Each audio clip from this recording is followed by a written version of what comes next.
bienestar, ciencia y conexión. Así se vivió la primera jornada de salud integrativa, cuerpo-mente, mindfulness en la medicina del siglo XXI. Un espacio donde nos encontramos con el poder de la atención plena, del conocimiento compartido y del autocuidado desde una mirada integral. Gracias a cada ponente, patrocinante y asistente por hacer de este día una experiencia transformadora. Bienvenidos a la primera jornada de salud integrativa, cuerpo-mente, mindfulness en la medicina del siglo XXI. La primera ponencia le damos la bienvenida a la doctora María Antonella Grisafi, médico cardiólogo, especialista en rehabilitación cardíaca, directora del programa Salud Coherente, tiene máster en Mindfulness y es coach integral. Su pasión por la prevención cardiovascular desde una perspectiva integral la ha llevado a desarrollar un enfoque que incluye cuerpo, mente, espíritu y entorno social. Con la ponencia Corazón y estrés, cuando las emociones y el estrés afectan la salud cardiovascular, nos mostrará cómo nuestras emociones pueden ser factores determinantes en la salud del corazón. La recibimos entonces con un aplauso.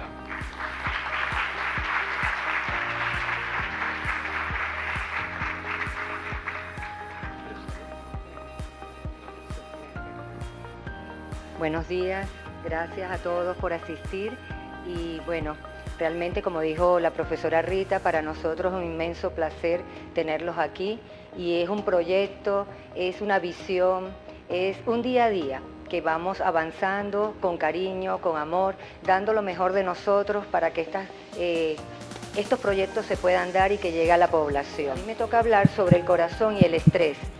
Realmente el corazón a mí me ha sorprendido desde todo punto de vista.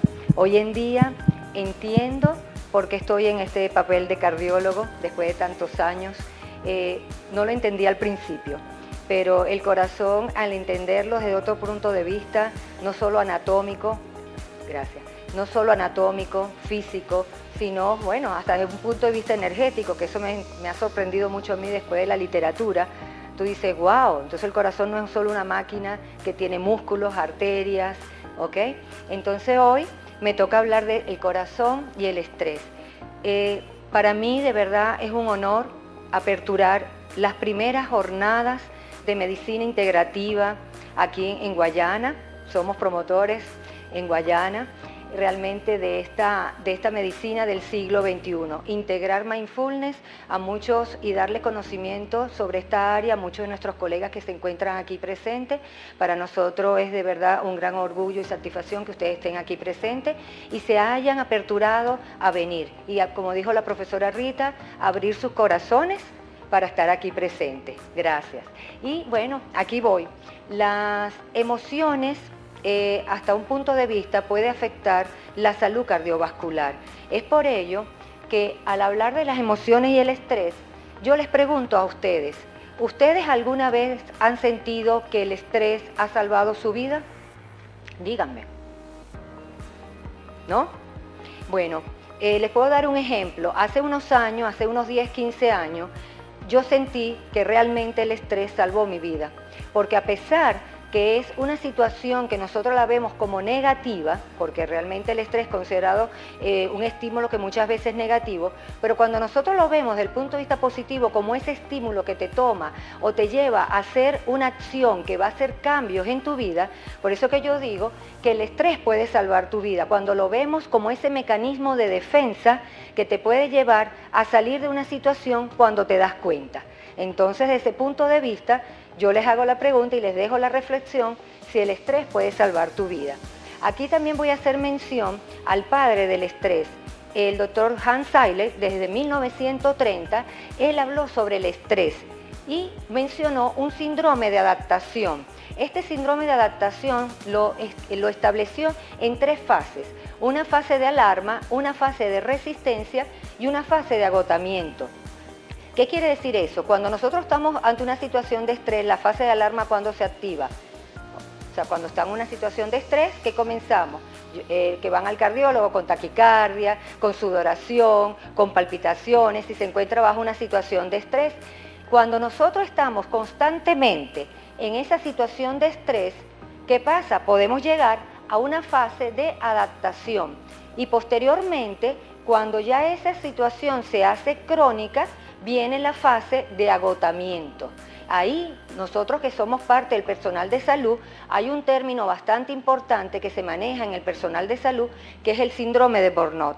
¿Por qué? Porque nosotros pasamos a esa fase de agotamiento del trabajador quemado. Quizás algunos se han identificado con eso. Por eso yo les dije, el estrés puede salvar su vida. Cuando yo me di cuenta que yo estaba en esa fase de agotamiento hace unos años. Entonces, cuando tomé decisiones, hice cambios beneficiosos para mi vida. Entonces, por eso les traje esa reflexión, para que cada uno se lleve hoy esa pregunta, para que haga los cambios correctivos a tiempo y podamos ser profesionales con una buena atención para nuestros pacientes.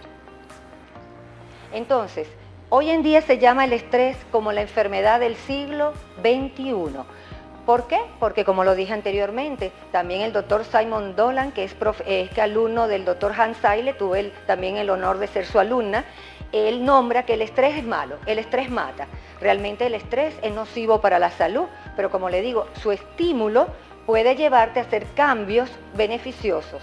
Entonces, los estudios aseguran que entre el 70 y el 80% de las enfermedades pueden afectar nuestra salud y el 60% de las consultas a nivel de medicina están relacionadas con el estrés.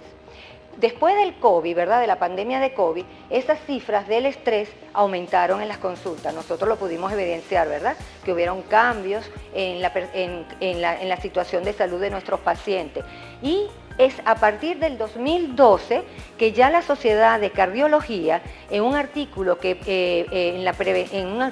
se publicó en la Guía Europea de Prevención Cardiovascular, empezó a nombrar al estrés como un factor de riesgo cardiovascular.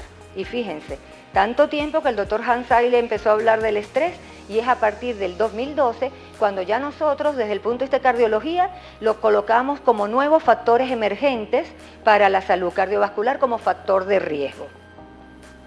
Entonces, ¿qué estudios o qué? Hay mucha literatura realmente. Traerla al día de hoy probablemente se podía pasar todo el día, pero sí quise traerles que por lo menos actualizadas tenemos 2 artículos que fueron publicados en el 2023 en la American Heart, donde hablan que el estrés, la depresión y la ansiedad se reconocieron como factores de riesgo cardiovascular. Y ya ahora, en el 2021, la Guía de Prevención Europea de Cardiología ya nombra como una recomendación, una recomendación clase 1, para los que somos médicos, una clase de evidencia 1, que realmente tiene sustento científico, el estrés, ¿verdad? Todos pacientes con situaciones de estrés deben ser enviados a psicoterapia. Por eso que esta es una jornada de medicina integrativa. No es solo el cardiólogo, es el psiquiatra, es el psicólogo, es el nutricionista, es el internista. Entonces nosotros vamos a integrar cada una de estas especialidades por la salud de nuestros pacientes. Bueno, y de las personas que están aquí también presentes, ¿verdad?, que no son parte del gremio médico, pero que también están abiertos a recibir esta información. Entonces, hoy le traigo un síndrome que es bastante interesante para nosotros, no es muy frecuente en la cardiología, pero que está relacionado con las situaciones de estrés, que se llama la miocardiopatía por estrés. Esto se desencadena normalmente cuando una persona está sometida a situaciones de estrés muy constante y 5 días previo probablemente tuvo un evento de una situación emocional o física y que la persona empieza a hacer, normalmente son mujeres posmenopáusicas, y la persona hace dolor torácico. La característica, el nombre, viene, ¿por qué? Porque el doctor Sato en 1990 él comparó, ¿verdad?, la forma que adquiere el corazón, el ventrículo izquierdo, después que tiene el evento, como esta vasija, que es una vasija para atrapar pulpos en Japón. Y entonces el corazón adquiere esa forma, esa morfología, el ventrículo izquierdo, con la base más grande y el cuello más pequeño. Así es la morfología que vemos con los estudios en el ecocardiograma. Entonces, este síndrome se llama un síndrome de balonamiento apical, una cardiomiopatía por estrés y está caracterizado por un abombamiento apical del ventrículo izquierdo y simula un infarto realmente, porque no se va a conseguir enfermedad arterial coronaria en los pacientes y no hay, como les dije ahorita, no hay enfermedad arterial coronaria. O sea, si a la persona se le hace un cateterismo, no se va a encontrar enfermedad arterial coronaria, obstrucción, pues, para los que no son en el área médica, ni una placa de ateroma. ¿Cuál es la fisiopatología? La fisiopatología es bastante importante también. Aquí yo menciono al doctor Valentín Fuster, porque el doctor Valentín Fuster es un ícono en la cardiología, relacionada más que todo con la parte de prevención y cuidado del corazón. Y es realmente con alto reconocimiento a nivel de la cardiología. Y él menciona este artículo que fue publicado en la American College de Cardiología en el 2018, donde los desencadenantes para esta entidad son situaciones de estrés emocional, situaciones de estrés físico, o sea que también se puede producir si la persona tiene un accidente, si la persona tiene un traumatismo, está sometido a una cirugía que le implica alta carga de estrés, puede desencadenar todo este sistema a nivel de hipotálamo, hipófisis y adrenal con una liberación de catecolaminas importante en el organismo. Y las hormonas del estrés. ¿Conocen cuáles son las hormonas del estrés? El cortisol, ¿verdad? ¿Ok? Cortisol, adrenalina. Entonces, esas hormonas aumentan en la sangre y van a producir unas alteraciones en las arterias, como son disfunción endotelial, alteraciones microvasculares y también impiden una disminución en el flujo coronario. Hay unos factores de riesgo para que las personas o las mujeres, que son las que más pueden sufrir esta patología, para tener este tipo de situación, ¿ok? De una enfermedad por miocardiopatía por estrés. Son mujeres menopáusicas, posmenopáusicas, han sufrido de ansiedad y depresión, pueden tener asma, enfermedad pulmonar obstructiva crónica y también puede haber sustancias ilícitas, el consumo de sustancias ilícitas. El segundo mecanismo, que es bastante interesante, ¿por qué ocurren los cambios a nivel del ventrículo? Porque en la punta del corazón tenemos una serie de receptores beta, y también en la base del corazón. Y eso hace que como el nivel alto de catecolamina está en sangre, va como a saturar a estos receptores y entonces el músculo empieza a disminuir su contracción y se empieza a dilatar el corazón en la punta, por eso se llama síndrome de balonamiento apical del ventrículo izquierdo. Hay diferentes formas de presentación de esta entidad. Tenemos anatómicamente la que se presenta en la punta, que es más frecuente, entre un 60-80%, la segunda etapa que es a nivel basal, la tercera que es a nivel también basal y apical, y esta es la menos frecuente. La más grave de las presentaciones es esta, porque la alteración está biventricular, en ventrículo izquierdo y ventrículo derecho. El paciente puede caer en un shock cardiogénico, que eso puede describirse con hipotensión, con alteración de toda la función cardíaca. Entonces, para los que podemos entender el electro, ¿verdad?, que se va a encontrar, es importante saber que los cambios que vamos a encontrar es elevación del ST, ¿ok?, más que todo en derivaciones precordiales, y también vamos a encontrar inversión de la onda T, ¿ok?, en cara lateral y en cara inferior. Entonces, para que se lleven el criterio de electrocardiograma, va a haber en un 43.7% es más frecuente la elevación del segmento ST, prolongación del QT y también vamos a encontrar inversión de la onda T. Los biomarcadores, muchos han escuchado hablar de que se le hacen unos laboratorios especiales a las personas cuando tienen un infarto, ¿verdad? Entonces la CPKMB, la troponina, esos laboratorios elevan, pero muy en menor cantidad, como puede elevar el péptido natriurético. Entonces, ¿cómo hacemos? Una persona con dolor torácico y disnea, tenemos dos opciones. ¿Tiene elevación del ST o sin elevación del ST? El que tenga elevación del ST, podemos aplicar el score, ¿verdad?, Interstat. Este score nos lleva a una puntuación, si es sexo femenino, 25 puntos, si la persona tiene un estrés emocional, 24 puntos, y el diagnóstico se hace si la persona tiene menor de 70 puntos, probabilidad intermedia de tener la miocardiopatía por estrés, y mayor de 70 puntos, alta probabilidad. Luego tenemos, si el paciente tiene una elevación del ST, que es ese cambio que vimos en el electrocardiograma, y se le hace un cateterismo y hay lesión coronaria, ustedes han escuchado que hay cateterismo que tiene una obstrucción de las arterias coronarias, entonces esto es un síndrome coronario agudo, pues, ¿ok? De lo que ustedes han escuchado, un infarto. Pero si no hay lesión en el cateterismo, entonces hay que hacer un diagnóstico diferencial con miocarditis, y si no están los criterios para miocarditis como derrame pericárdico, signos y síntomas de infección viral, PCR o velocidad de sedimentación elevada, entonces nos encontramos ante una miocardiopatía una miocardiopatía por estrés. Si supieran, a mí me encanta la miocardiopatía hipertrófica, o sea, como estudiarla y evaluarla.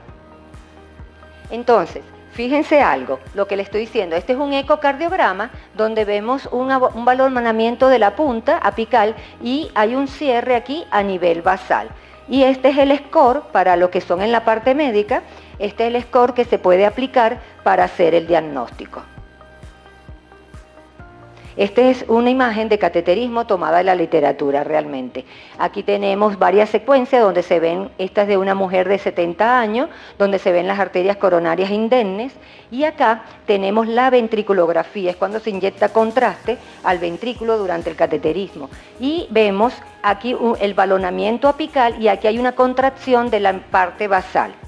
Después tenemos aquí una persona de 48 años, también tenemos las arterias coronarias indemnes y en esta parte también se puede observar las diferentes morfologías. Aquí hay contracción basal, contracción de la punta y en esta zona donde hay las flechitas tenemos una cinesia, cambios de la motilidad del ventrículo izquierdo. Entonces, otro de los estudios que se pueden hacer es la resonancia magnética, que nos puede ayudar cuando el ecocardiograma no es óptimo, no es de buena calidad.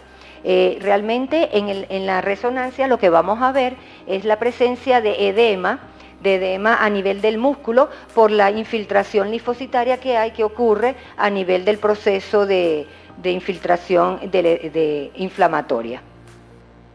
Entonces, la miocardiopatía por estrés tenemos que es comparada con mujeres infartadas, hay una respuesta vasoconstrictora de las arterias, hay una activación simpática, fíjense, un estrés emocional. Entonces, qué importante es regular nuestra salud emocional, ¿ok? Y mental. Tenemos una función microvascular anormal, evidenciado por pruebas de reactividad coronaria. ¿Cuántas veces se hacen cateterismos a los pacientes? Y muchas veces en mujeres más frecuentes que tienen todos los síntomas, todos los criterios electrocardiográficos y clínicos de un infarto y no tienen enfermedad coronaria. ¿Ok? Entonces hay que revisar la historia médica, por eso que esto es un trabajo multidisciplinario. Los criterios diagnósticos, un poquito largo esto, pero se los voy a resumir. Tenemos lo que dije, el abombamiento apical, un desencadenante emocional, físico también puede ser, ¿ok? Que esté sometida la persona. Trastornos neurológicos.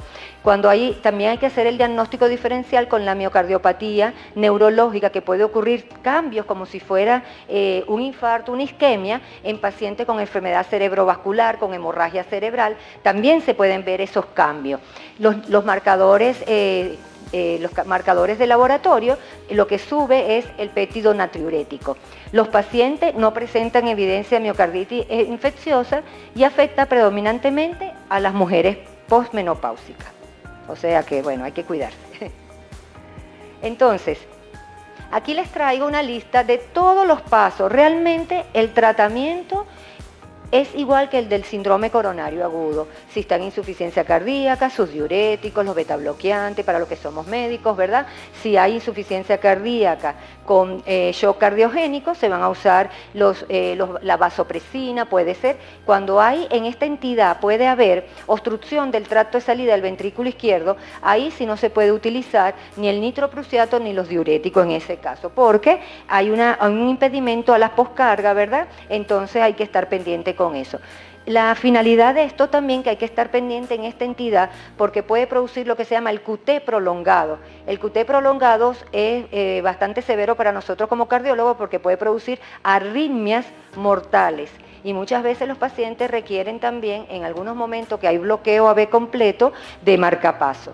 En este caso, yo traje esto, donde está la flechita. Si el paciente tiene una enfermedad arterial coronaria, bueno, debe recibir aspirina y estatina, pero lo más importante, que es la finalidad de toda la charla de hoy y los temas, es que estos pacientes que tienen desorden de ansiedad, depresión, ¿qué es lo importante? Combinar la terapia psicológica, ¿ok?, con la rehabilitación cardíaca, porque es muy importante hacer cambios en el estilo de vida del paciente. Entonces, bueno, ahora hago una interrelación entre lo que es la miocardiopatía del estrés, sus orígenes, que es la parte de la depresión, la ansiedad, y con una técnica de tercera generación, que es el mindfulness. Quien trajo, como lo dijo la profesora Rita, al mundo occidental el mindfulness desde el punto de vista de la salud fue el doctor John Kabat-Zinn en el hospital de Massachusetts. Él abrió la clínica de regulación del estrés basado en atención plena.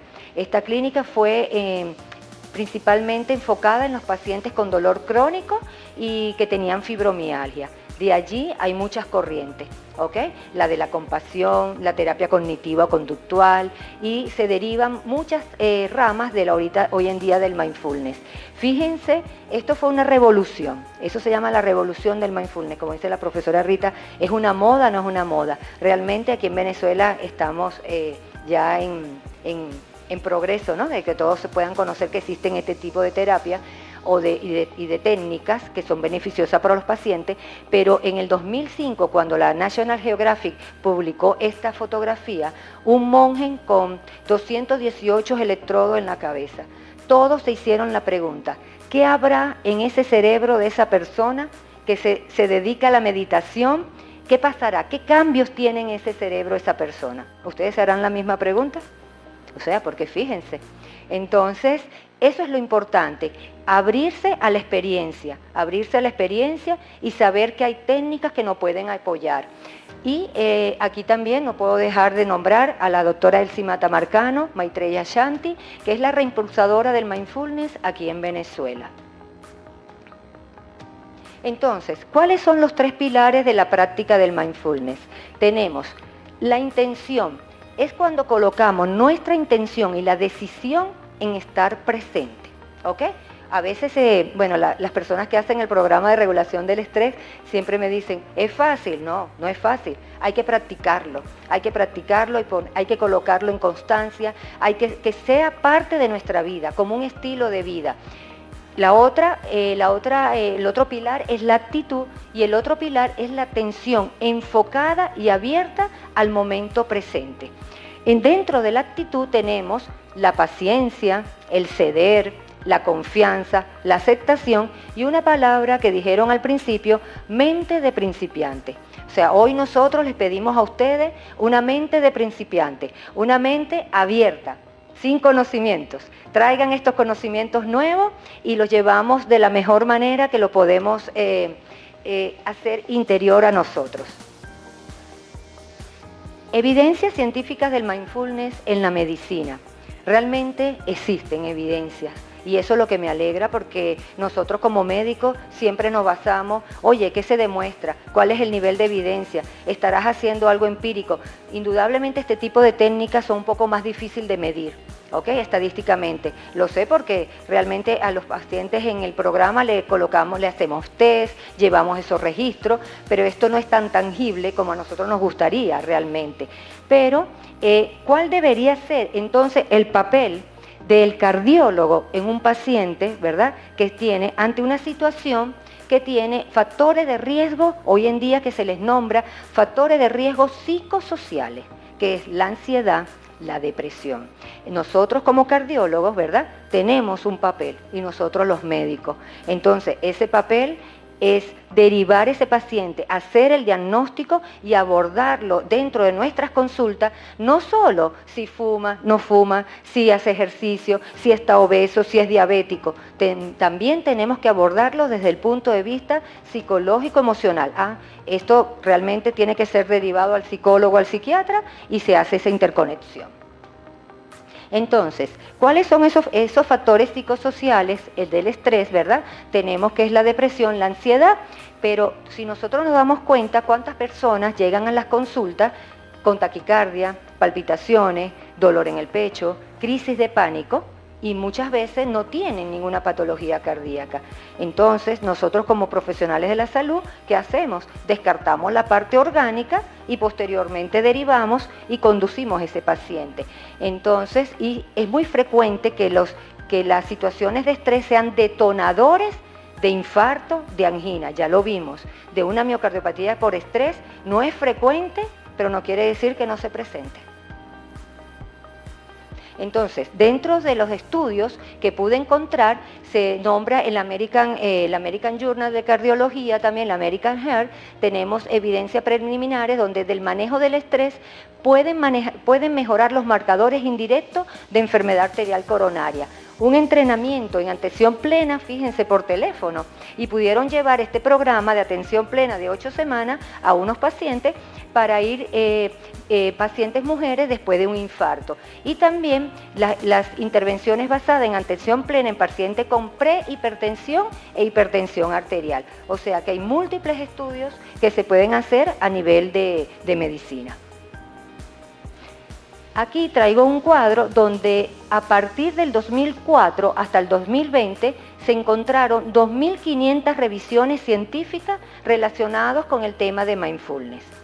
Y cuando los pacientes, de los estudios que encontraron, en la mayoría de los estudios, los pacientes mejoraban porque tenían mejor control de su atención, regulaban sus emociones y tenían también mayor conciencia. Y es increíble porque los pacientes que pasan por el programa de mindfulness, eso es lo que te describen. Tengo mayor conciencia, mayor atención y hacen cambios beneficiosos en su salud.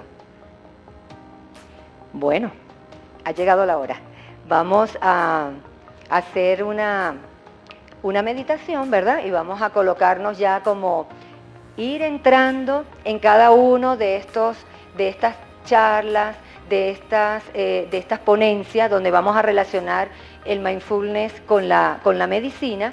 Entonces los invito a que se coloquen en una postura cómoda, relajados, con apertura, espalda recta y en disposición, como se los dije, mente abierta, porque realmente para mí, siendo cardiólogo, hoy en día dirigir esta meditación delante de colegas con mucho cariño, que verdad que les respeto mucho, es un reto, pero hay que vivir la experiencia, y hay mucha herramienta que podemos darle a nuestros pacientes. Entonces, se disponen, espalda recta, pueden hacer ligeros movimientos con la cabeza hacia los lados. Muy bien. Y nos disponemos.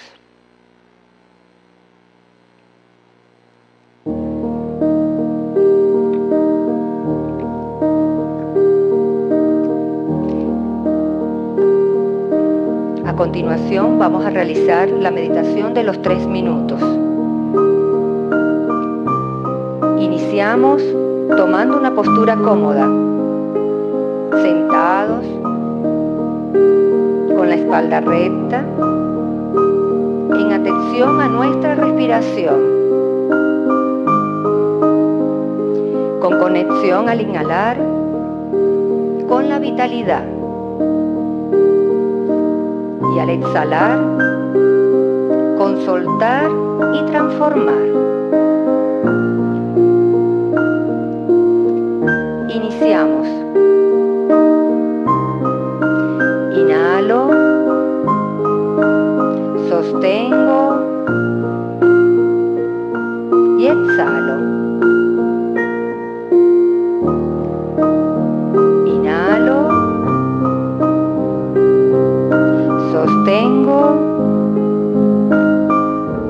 y exhalo. Me dispongo a realizar esta actividad cerrando los ojos, si te resulta más cómodo, o dirigiendo la mirada hacia abajo.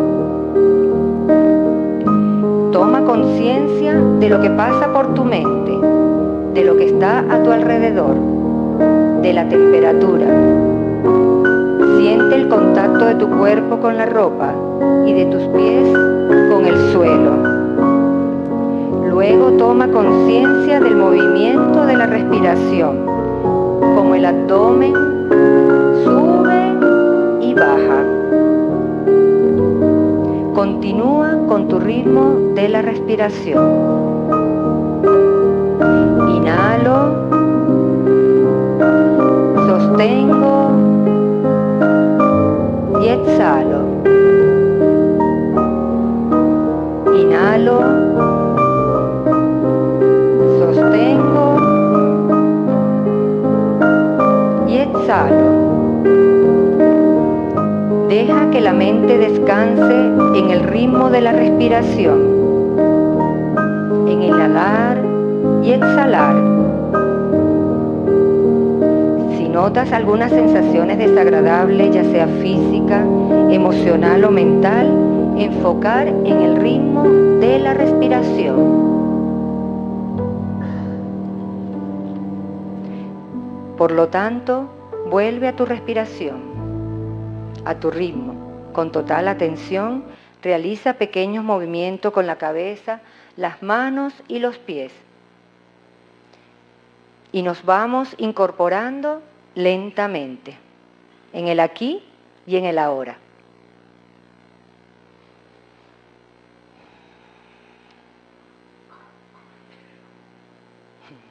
No se fueron. Muy bien. Entonces, una pequeña experiencia del mindfulness, de una meditación corta de 3 minutos que podemos aplicar en la mañana, en la tarde, en la noche. Yo siempre les digo también a los pacientes, es como una cajita de herramientas. Cuando la requerimos, la tenemos ahí y hacemos uso de ella, ¿ok? Y no necesitamos muchas cosas para tenerla. Muy bien, gracias por participar. Entonces, el mensaje. Los profesionales de la salud deben ser conscientes de que la salud psicológica negativa o estados de depresión y ansiedad no solo afectan el estado mental, sino que también puede afectar su salud física y ser factores de riesgo para enfermedad arterial coronaria.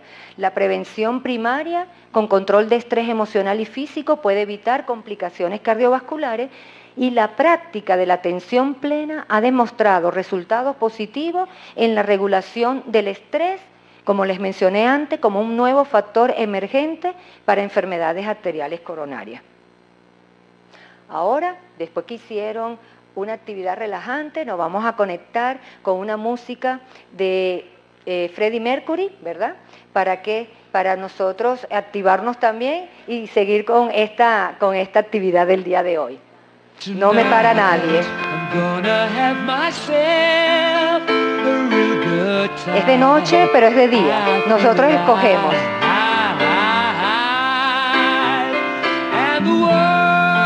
Es una canción que tiene un motivo, vivir la vida con alegría, con entusiasmo y hacer cambios.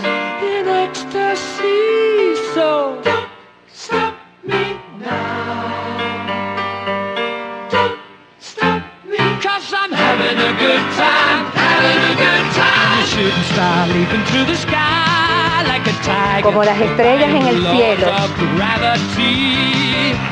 desafiando las leyes de la gravedad. Seguimos.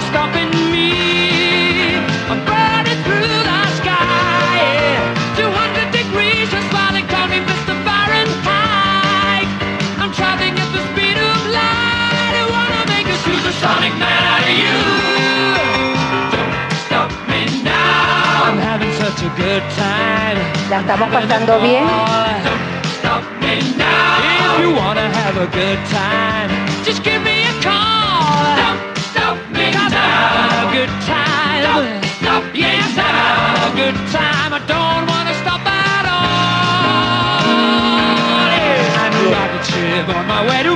Bueno, este es un abrebocas de lo que vamos a recibir el día de hoy. Y realmente, de verdad agradecida por ustedes, con ustedes. Sí me gustaría decir las palabras del doctor Favaloro. Fue el primero que las cirugías de bypass se realizan gracias a su anuencia, ¿verdad? Él habla que en cada acto médico debe estar presente el respeto por el paciente y los conceptos éticos y morales. Entonces la ciencia y la conciencia estarán siempre del mismo lado, del lado de la humanidad. René Favaloro. Y también unas palabras que siempre me gusta, que la profesora Elsie siempre me menciona, Antonella, ciencia con conciencia. Gracias.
Doctora María Antonella Grisafi, cardiólogo, directora del programa Salud Coherente, Máster Mindfulness. Síguela en las redes, contáctala, aplica para el programa de Salud Coherente. Visita www.fundacionarmoniaglobal.com para las próximas ponencias de estas primeras jornadas de salud integrativa, cuerpo, mente, mindfulness en la medicina del siglo XXI.